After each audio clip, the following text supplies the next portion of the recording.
Hello everyone! Kumusta po kayong lahat? At welcome back po sa aking channel. Ito po ang Osi Pinoy TV Mix. In this video guys, ako ay magluluto naman ng masarap na ulam. Hindi pa na ng halian si Osi Pinoy. At ito guys, ang atin pong king salmon. Salmon ba? Sa Pinoy. Ayan, meron tayo dito pink salmon guys. Ang atin pong sasahog. At meron tayo dito ang aking zucchini galing sa garden. Baby squash. At ito ang talong. Talong na hindi ko ito galing sa garden ko guys. Kasi ito ay binili ko lang. Kasi yung talong ko hindi pa namumunga. Bulaklak pa lang. And then, ang aking sasabaw, ang thicken cream. Kasi wala pa akong gata. Carry on na itong thicken cream. No, kala nyo ang thicken cream para sa ano lang salad? No. Pwede guys sabay sabaw sa inyong mga gulay. Oo. Tsaka meron tayong sibuyas. Bawang lang po guys. Sasangkot muna natin ang ating gulay. And then, i-oven natin. Yan. Without further ado, let's get into it. Let's start cooking. Stay tuned. Ayan. At ihiwain lang po natin ang ating mga gulay. Pero ako ditong in a bowl, mayroon tayong water. Kasi hugasan siyempre. Ito guys yung aking natira ng isang araw. Hindi ko siya naubos. Isang malaki kasing ganito lang. Yung ganito kasi malaki. Oo, sobra-sobra sa akin kasi yung jowa ko hindi ang kakain ng aking pagkain na Pinoy ulam. Ngayon, meron pa akong natira. Ito yung aking gagamitin. Kasi ako lang po guys ang kakain ito. No. Slice lang po natin ito. And into the water. Ayan. At meron tayo ditong ang aking baby squash. Sarap nito guys. Slice lang natin ito.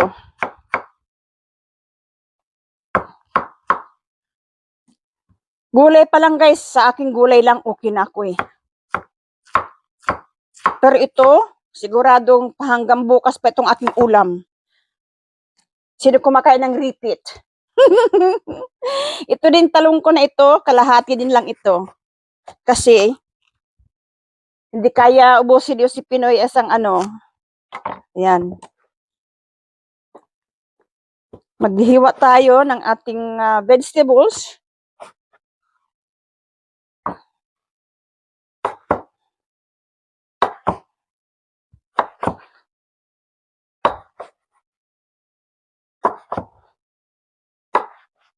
Marami na nga ito eh. Kasi guys, ako lang kakain nito. Sigurado hanggang bukas tong ulam ko na ito. Ako kasi guys, paripit-ripit ang ulam ko. Kasi yung aking jowa, hindi ito kakain ng Pinoy ulam na ganito na vegetables. Hindi siya. Pero tayo dito ng ating onion.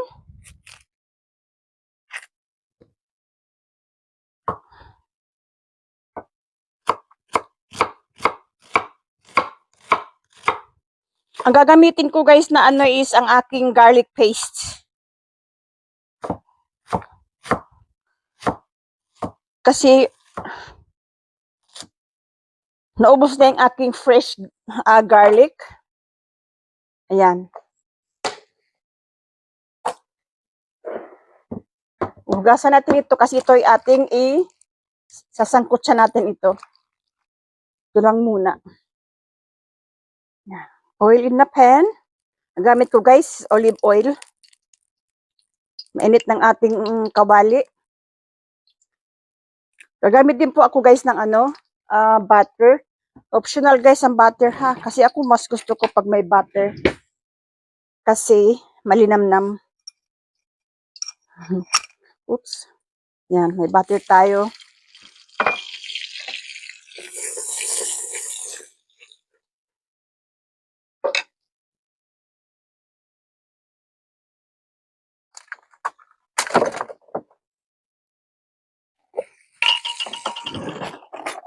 Gamit ako ng garlic paste. Ating onion.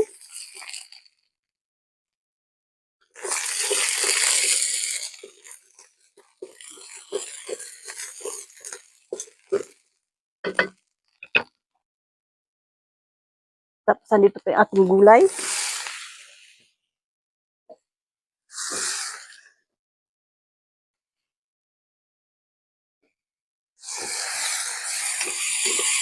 Sangkot siya lang. Titimplahan natin ito. Wala akong patis. Asin lang tayo meron.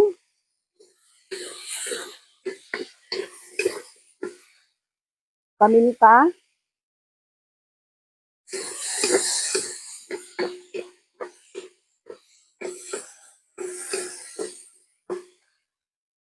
Magic. Madali sa si Pinoy dahil wala pa akong lunch guys. Kakauwi ko lang.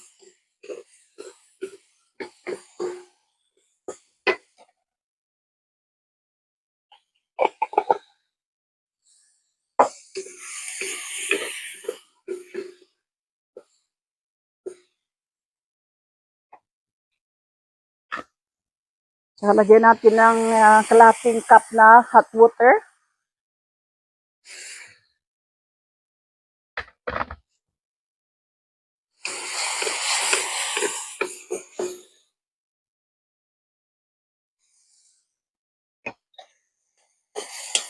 Tikman natin. Ay, okay na. Tapos, takpan natin sandali. Ayan. Tsaka yung ating salmon, pan-fried lang ito guys. Pan-fried for couple minutes para mag-brown lang siyang kunti.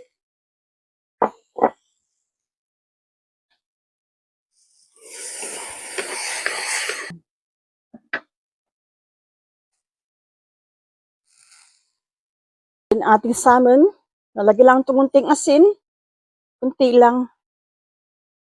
Tsaka kunting paminta. Ayan. And then the other side of the pan,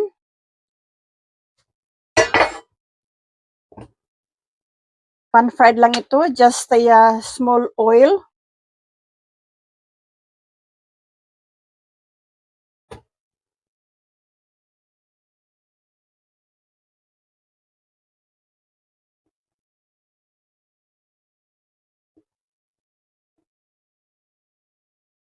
Habang ako nagpapainit ng oil, i-on ko yung aking oven for 150 Celsius degrees. Balik tayo dito sa ating fish. Yan. Painitin yung ating fish, ating kawali. Pan-fried lang po ito guys.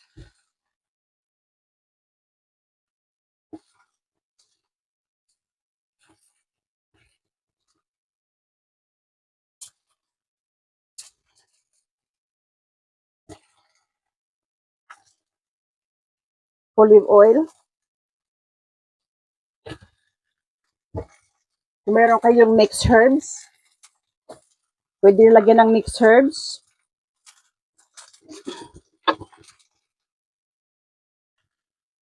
Meron po kasi ako guys mixed herbs.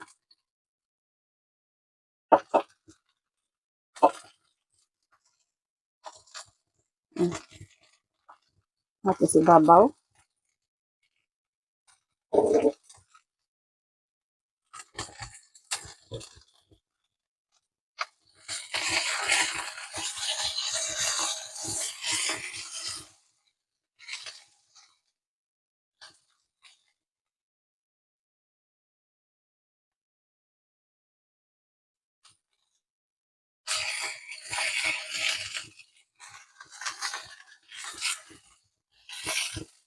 Balik ka rin natin.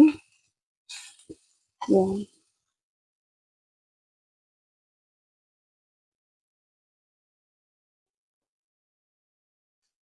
That's only for just 2 minutes. Kasi i-oven pa natin ito guys. Yan. While we're doing this, babalikan natin ang ating gulay. Yung gulay ko enough ko na muna kasi malalabsa.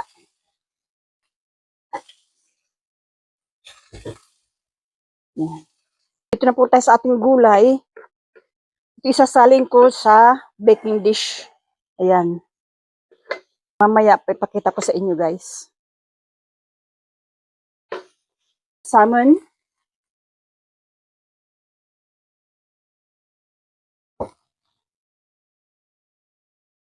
Lalagyan natin dito sa ating dish. Ayan. Dito na po siya. At dito natin ilalagay yung ating cream.